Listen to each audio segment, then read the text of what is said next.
Joining film room today, Oklahoma defensive tackle La'Ron Stokes, brought to us through his agency. This is it's going to be fun, man. We were just kind of just talking a little bit before we got on, and with about you and your background and some of the different things that you did. I'm just curious to start off the conversation. How did you start, playing football? What got you into football? What got me into football was I was growing up and it was just me and my older sister at the time. We were kind of close in age, so we were just always roughhousing and stuff like that. And my mom was like, "I don't want you roughhousing with your sister, with a girl." So she threw me out there in football, and then just kind of hit the ground running from then. So it was pretty good time. It was a pretty good thing, but yeah. So it just kind of just by chance. That's awesome. So when did you start playing football then? When about was that? Like first grade, I believe. First grade. So you played all through Pee Wee and middle school and all that stuff. Not middle school. I thought I was gonna be 6'8" and had hoop dreams. So I was like, I think I'm gonna keep growing. I wanted to go all in on basketball. So I was like, okay, I'm gonna stop playing football. But then like I got to high school and I was like, okay, I ain't really 6'6", 6'7" yet. And I was playing the big man. I was playing the five. So I was like, let me get back in football. Smart choice, man. It ended up being a good decision because you end up going to Northeastern Oklahoma A&M, right? And you played there for 2 years. Yeah. Coming out of community college and going as a JUCO guy, you were a 3-star, so you went from a 0 to a 3, that's good, right? So you were recruited by Oklahoma, Oklahoma State, Oregon.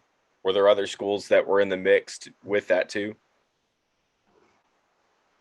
I really wanted to go see, like, I thought Virginia Tech would have been an interesting visit. I wanted to go see that, but really just those main ones. I mean, my recruiting happened so late during my second season at NEO, so time to really think about every school that was offering me. I just had to narrow it down as quick as possible. I got you. Okay, so so you end up going to Oklahoma. Obviously, what led you to pick them over, let's say, an Oklahoma State or an Oregon? Well, I always grew up an OU fan just from like watching players like Adrian Peterson and DeMarco Murray, Sam Bradford, like watching all those guys growing up. He just always wanted to play for OU. So just to continue in that tradition, play at that school.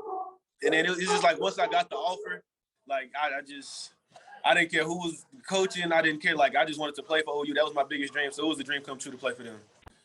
And that was kind of the thing that I kind of noticed is, through your career, you were the guy when you walked in, right? In 2019, you started, 10 games, and then 2020, it kind of started to roll back later in the year. And I think that was probably because you had Perrion Winfrey that was also in that room with you, right?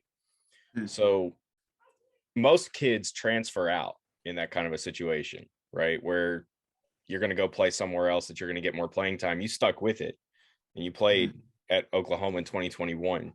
Was that because you loved Oklahoma so much, or was there, another tie to that kept you there? I've never been one to like run from adversity, just like when things get hard, I'm not just going to jump ship. I mean, I know it kind of makes sense for some players to do it because obviously they want to get as much film as possible. But I mean, yeah, I've always wanted to play for OU, and why would I leave? I made good relationships with some teammates, the coaches, and things like that. So I mean, really, just that knee injury kind of set me back a little bit, but I tried to make the most of my opportunities whenever I got in. So leaving was never like in my mind. Gotcha. Okay. With that being said, I think we're going to go ahead and start getting into the tape. I'm going to go ahead and share the screen here real quick to start getting into some of this. So the first one that I'm going to pull up is 2020 against Iowa State. I'm pretty sure you remember this game. Yes. And it was a very interesting game. You guys jumped out to a good start. And then let's see, here we go. You guys jumped out to a real good start. And then Iowa State kind of battled back into that game. If you can see that, okay, I've got you right here. You're playing the 2-tech. One of the first things that I noticed was you've got a very strong upper body. In fact, I think you're talking to me right now in the weight room, right? Yes. So if anybody has any questions about, this guy's work ethic, obviously he's working. Like, he's talking to me in a weight room. You're drinking Gatorade before we got on. like sweating, wiping it all off. You're working it in. So, but you have a very strong upper body. And I think that you do a lot, like right here, specifically in this play. You show that you get a good dip at times and stuff. Is that kind of the strength that you kind of try to play to, is your upper body? And, what's your technique when you're going into a rep? Yeah, so I mean, that is my strength. Honestly, I've never been able to squat super heavy. So that's one thing that I've been trying to work on. Even my coach would give me that critique, like upper body, you look elite, but lower body, you just got to get that explosion out of your legs. So that's something that I've been trying to work on as of late, especially working with up here at Crow Fitness, just working through like just exercises to get my hips through. But some of the things that like the first thing that I think of whenever I'm going through a rep or on film is like obviously key the ball. Make sure, I mean, you just want to see the ball so that we have a good get off, because that defense with Coach Finch is more of attacking. You always attacking. You're not really reading the man as much. So we always want to get a good get off. And then second thing, like come out of our hips, and then hand placement. Hand placement is key. So like on that play right there, I kind of got my hand on that inside shoulder to be at the neck. So I was able to drive him back and create that knockback so that Perry can come make the play. And that's one of the things I think I noticed too, is you have that strong upper body, but sometimes your hand placement isn't great, and I think you get caught up in these reps where you're lost in the traffic and, you're not sure what to do. Is that something that you're working on, coming up with like a second plan when you go into this rep? Sure. Working out here with Coach Mack. I mean, he knows so much. Like he's taught me a million things that I never knew before. So it's just a different way to think about the game. And there's always like a plan B. If plan B don't work, there's a plan C. Just always anything you can do based off what the O-lineman is giving you. So I've been working on that. Awesome. Because I think that was the biggest knock that I had on your tape. Was just the hand placement at times. Because sometimes you look great, right? See, I'm going to save this play for a second. I'm going to come back to this. You look great with the hand placement at times. You get a really good stiff arm, and you're getting up into somebody and you get that spot. But I think specifically in this game, I thought you looked better against Texas. We'll get into that game in here a bit, but you looked really good in this game with with your hand placement. And but when you get beat with your first initial move, coming up with the second plan and having somewhere to go to, I thought was kind of the issue. So that's what I do. That's what I hope to see, with the improvement coming into this upcoming season. The thing on this play that I wanted to kind of talk about was your lateral quickness, right? I think compared to a lot of guys in this class, you've got better lateral quickness than most of them. And Oklahoma utilized you in a lot of stunts. You played a lot of different stunts that I saw, like wrapping around outside type thing. Where, is that something that you're really comfortable doing? And talk a little bit about what you're doing when you're going through that. Yeah, so whenever we wrap, like there's a kind of two or three different scenarios that cause us to wrap. One is like if we're doing like a stunt called a pinch stunt, which we kind of just read the center. If the center looks away from you, you attack his hip. If he looks to you, you strike it and wrap to the opposite B gap. But whenever we would do that, I mean, that's pretty easy. You just take a couple shuffles, like basketball kind of helps with that stuff. So you kind of get around quick, almost like you're playing defense on the court, and then shoot the gap. But then like the other thing is if we were to have a pass play on certain plays, we would attack. And then if we recognize pass hi-hat, hey, we got these guys slanting in, we got to go make up for that and keep the edge. And I played D-end until I got to NEO. So I don't feel like unnatural out there. I mean, I gained weight, so it don't feel quite the same, but I don't feel just totally like lost when I'm outside. So it's not that bad. Okay. So you're talking about okay, we're going to kind of let this play through. You're not on the field for these few snaps. You're talking about like a pitch stunt, right? So what were some of the other different things that you guys were doing, during this era? Pitch was that was a big play for us back in 2020. So we ran that like very often. I can't even lie. We ran that call a lot. So we did a lot of pinch, a lot of pirates and stuff. Pirates was the one that would cause whoever was at the nose to wrap for contain, and some other things like extra stunts, just like regular stunts that any school would have, to where if it's pass, you kind of show the guard, then the ends crash in and both the tackles wrap for contain on the outside. So and we repped it so many times, like both the three and the nose, that anybody should have felt comfortable running those stunts. So another question I have about, and this is more about, projecting you forward, right, at the next level, is you weighed in on your pro day at 278. Are you putting on any extra weight, or is that about where you feel comfortable? I feel comfortable right here because it kind of allows me to be like a tweener position, like not a true DM and not a true D tackle. So maybe I could play a little bit of both depending on the down and distance. But at the same time, depending on where I go, if we want you to get up here or get down here, I'll make that change. Gotcha. Okay. Double teams.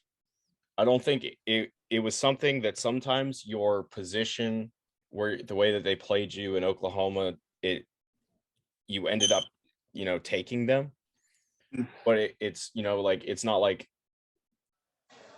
you didn't demand them all the time. What is something you think that you're working on, at least right now, to kind of improve that, to draw more double teams, at projecting forward to the next level? I'm just really trying to to draw double teams. You got to be a good playmaker. So I'm just trying to improve my playmaking ability. And like I said, working with Coach Mack, just trying to get a better pass rush game is like a major key, because that's really where you get paid at as a D lineman my size anyway. I mean, I want to be great in the run game too, with the hands and stuff like that. But I just want to be able to work on that first, second, third move, just being relentless in the pass game. So that'll help me improve as a player and draw more attention, maybe free up some other guys as well. Yeah. Okay. Let me look at my notes here real quick. Okay, so yeah, this is kind of going back onto that double team thing real quick. One of the things that I noticed on your tape that is consistent in terms of your pass rushing ability is a lot of times you are good at compressing the pocket. So that's not a sexy stat that's going to show up on PFF and anything else that goes up there. They're not going to track that. But it was something like when you had a one-on-one opportunity and, you had a really good, because at times I think you have a really great first step at times.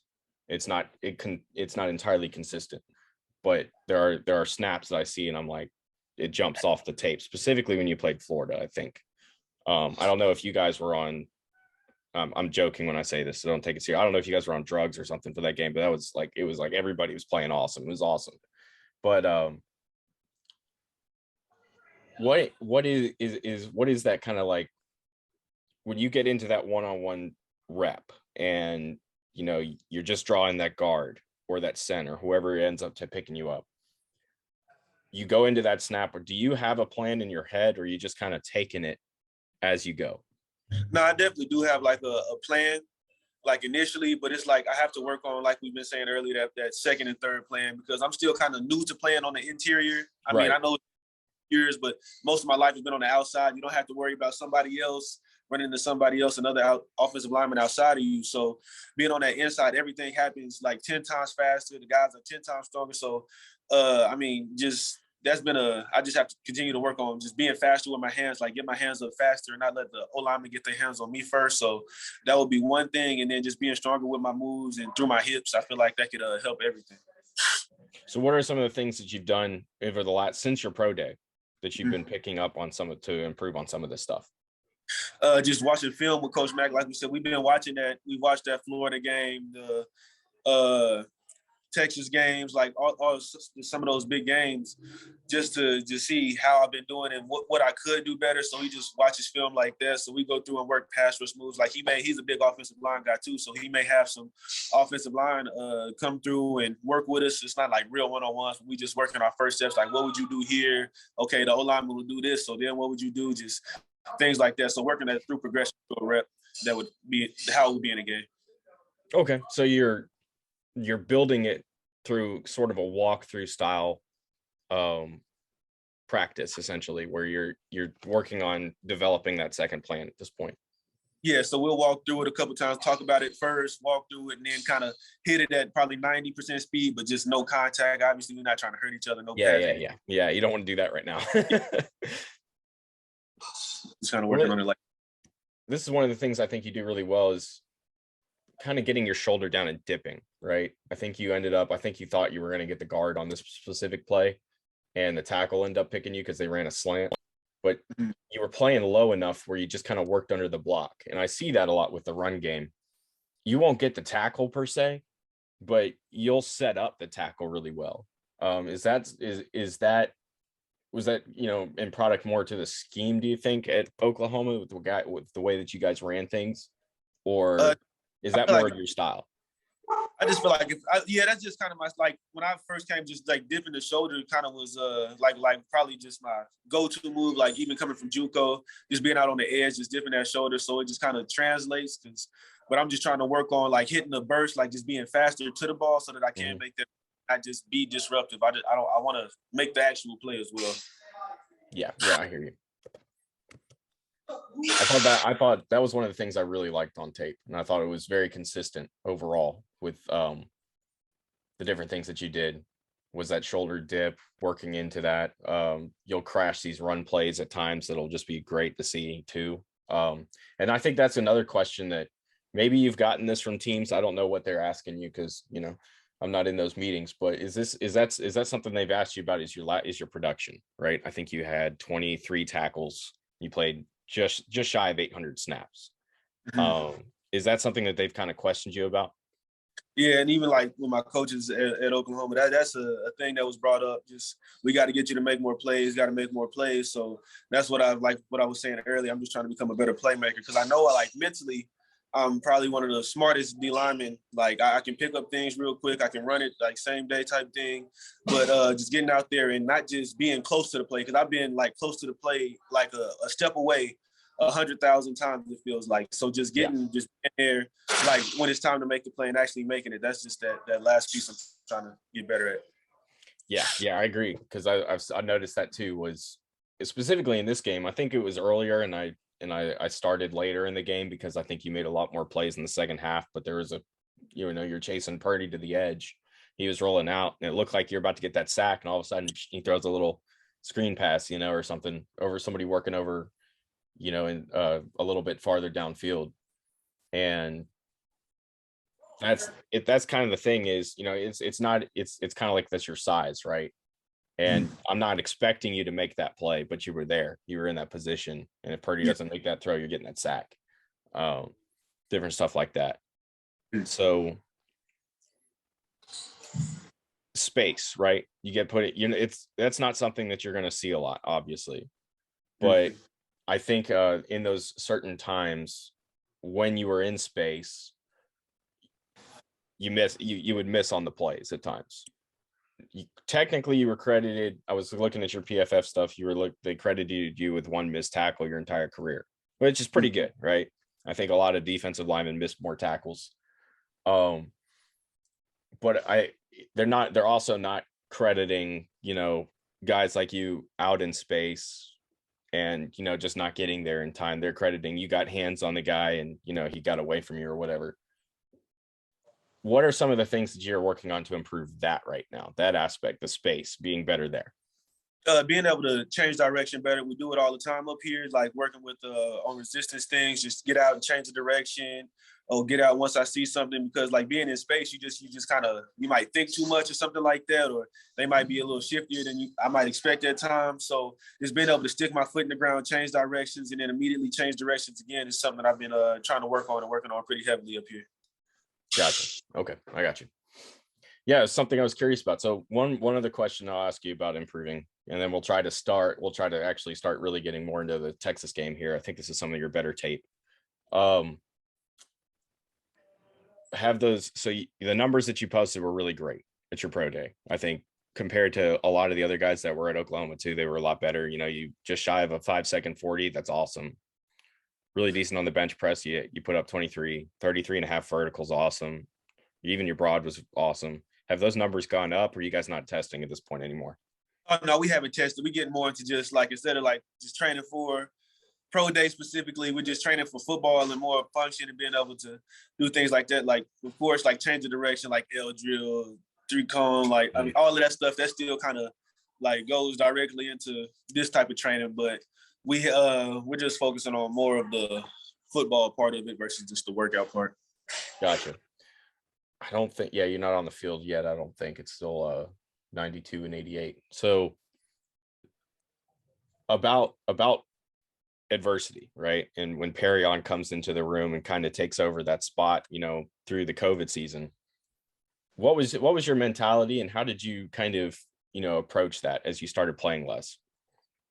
My mentality is just, I mean, I look at any situation just, hey, whenever I get my shot, I'm gonna shoot, because I'm used to, like, I've been to JUCO, like, just being Mhm. in Oklahoma, a blessing. So I've never just sat there and thought, man, I deserve this. Like, I got to work for it. If somebody something, that means I got to be better. So I thought about it like that. But I mean, I really played a lot until I got that injury, and because Perry, he played the nose, and I was a three tech, so we kind of, like, coach wanted us to be out there together as much as possible, just so that, because like I said, I'm just was a smarter, probably the smartest D tackle that we had, along with Isaiah Thomas whenever he would come inside. But it would be us, and then obviously Perion. You see, he's a freak of nature when he's out Mhm. there. So just having us out there is like the brains and the brawn kind of just complement each other well.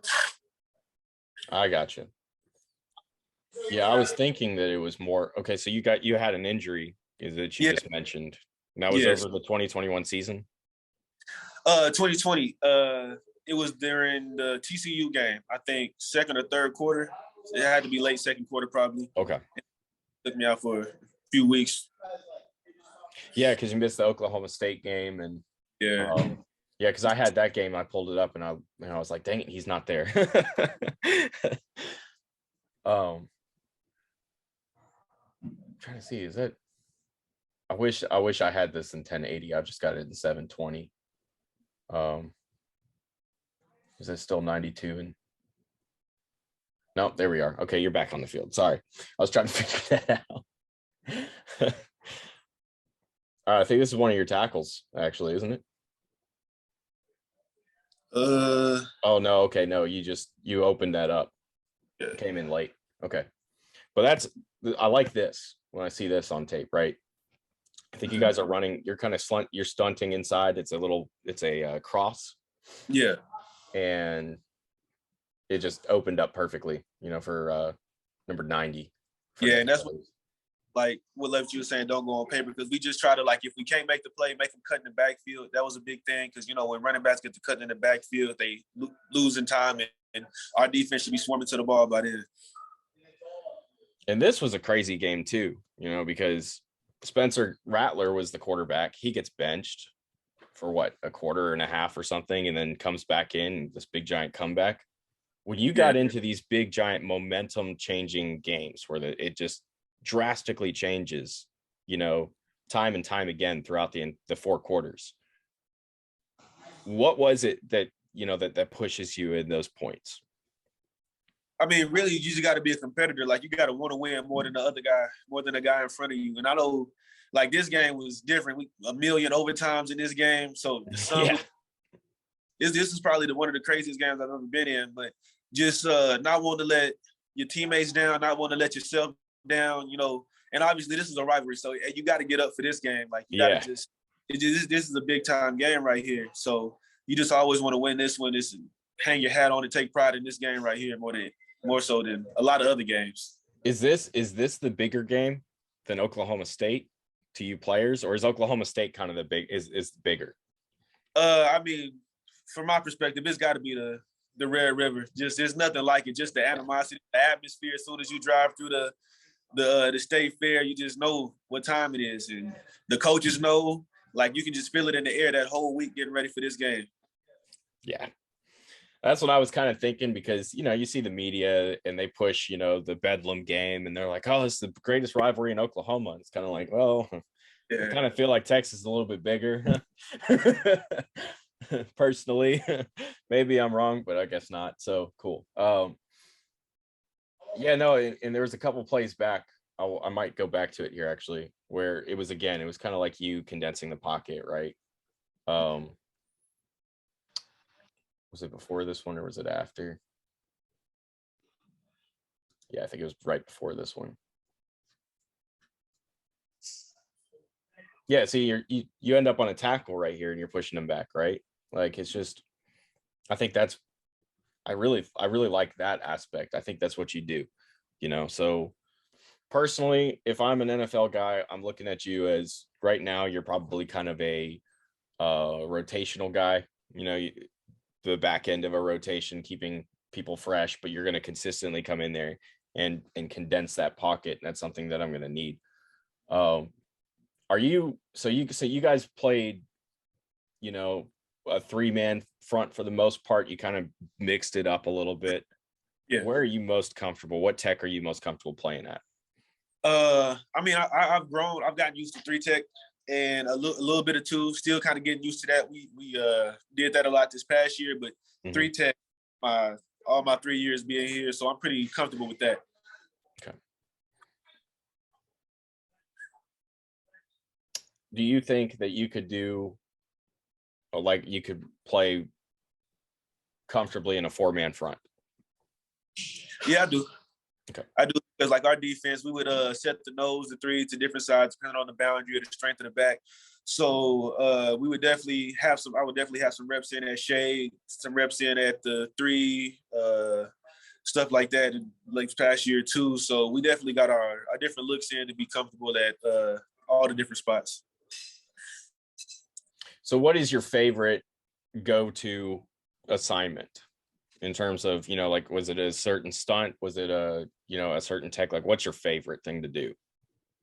I can't really say I have one favorite. There was a few things that I like to run, and it was one would be pinch. I kind of made a couple plays off that play this past season, and that was like that one play where you read the center. Okay, if he zones away from you, you push his hip down and like chase his hip, get upfield in the backfield. If he zones to you, that guy strikes the center and wraps to the opposite B gap. So that play was set up for like gap schemes, and we like that a lot. So that was one of my favorites. And another one, just anything where we could just kind of go forward and not work on slant as much, just more of a traditional style. It was kind of better because that was more what I was used to, and I feel like it, me personally, just to be more of a traditional. So anything where we would like, okay, I'm in the B gap, I'm going to stay in the B gap, not slant to the A or go out to the B. I just kind of like going forwards more, and I feel like a lot of the D-line liked it more. Just easier on us just to go play versus think. I hear you. I get that too. So what about how do you develop your plan? Like, because you mentioned that you had an idea what you were doing going into a rep. Like, what did you do to start to develop that? The first thing we would do, we would go over like sets of stuff, like with Coach Tibbs during film, the whole practice. He would give us, okay, top runs, top passes, just things to look at. So what we would see, okay, if the back is set here, this is what we expect. So a lot of what I would think about would come from what the offensive set looked like, or the formation, should I say.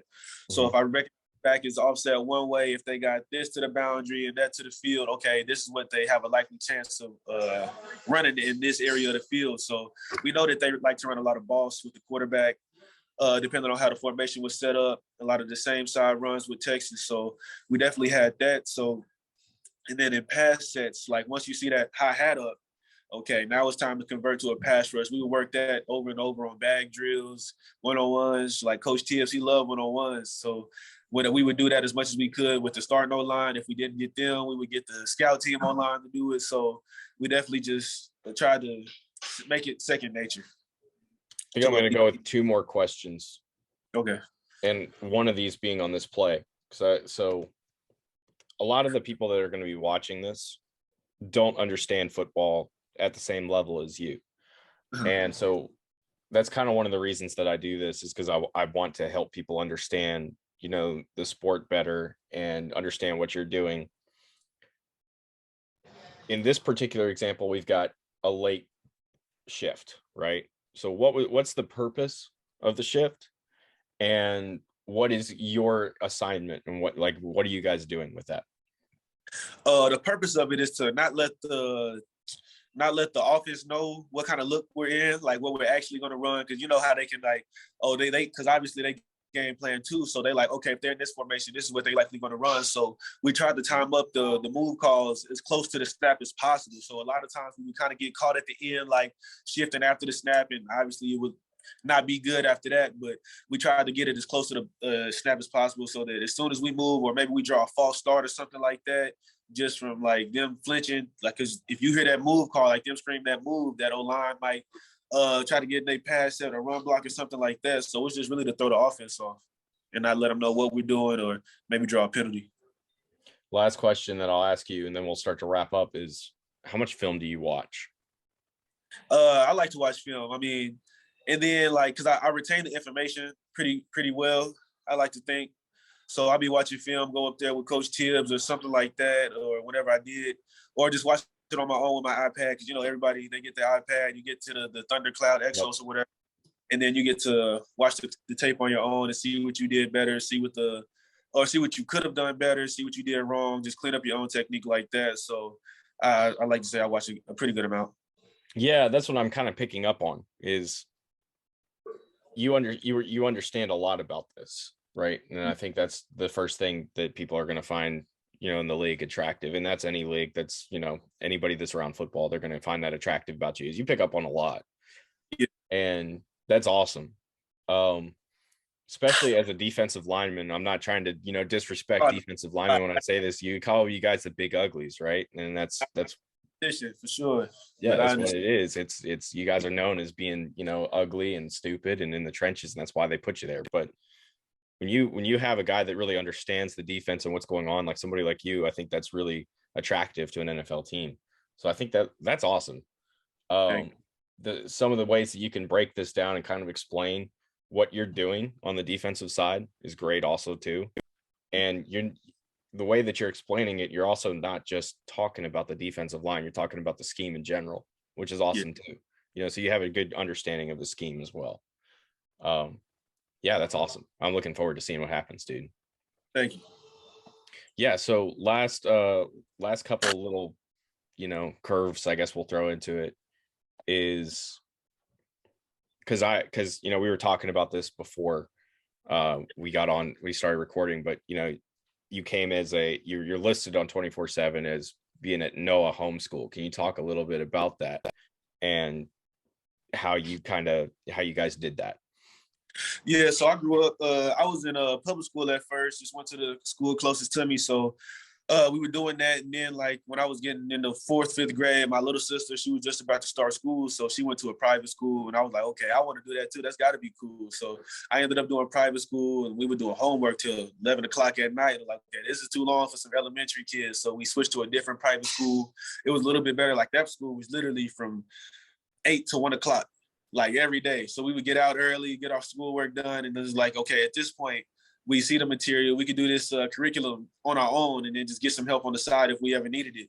So I would do that. But yeah, I grew up playing football, just like with the Tulsa Bulldogs, people like Josh Jacobs been through there, Justice Hill, like a lot of people. I mean, it's a pretty good football thing out north Tulsa. A lot of kids come through. So was doing that and then just switching to Noah. Obviously, I was homeschooled. I tried to play for the local high school around at the time. I was like, okay, I know Noah wasn't the best, but so I wanted to go play for a regular school. But they was like, okay, either you got to be all the way home. It got to a point where they were like, you got to be all the way homeschooled or all the way public school. And my credits didn't transfer from homeschool. So they were like, okay, you got to start over as a freshman if you want to be public school. And yeah, we're not doing that. So let me just go back to Noah. So we finished up, had some pretty good film from there, good season. So was glad for my opportunity there, grateful for it. Yeah, and that's all. I've been there too. I've been with the whole in front of the school board and you're ineligible, you can't do this, blah blah blah. Yeah, so I've been there. That's cool, dude. I'm glad that you made it. It's awesome to see, like, that you went from a 0-star high school guy to a 3-star and a pretty decently high 3-star coming out of JUCO. I think you were a top top 25 prospect, if I remember correctly. From the JUCO. So that's awesome. Any last kind of like little things that you want NFL teams to know about you and the person they'd be getting? Just the person that should be getting. Obviously, I'm respectful. I mean, the main thing is I'm always gonna work my hardest. I'll never just get out there and give you just lazy reps or anything like that. I'm always working my hardest. I'm gonna study the playbook as best as I can. So I'm gonna give it up my all. So anybody who takes a chance on me, they'll know they'll be getting everything I got. I believe you. I've enjoyed sitting here talking with you, dude. I think you're gonna. I really hope it works all out for you in the end, man. It's gonna be awesome. Thank you. Thank you for tuning into my channel, checking out the content. Be sure to hit the subscribe button and follow us on your favorite podcast platform as well.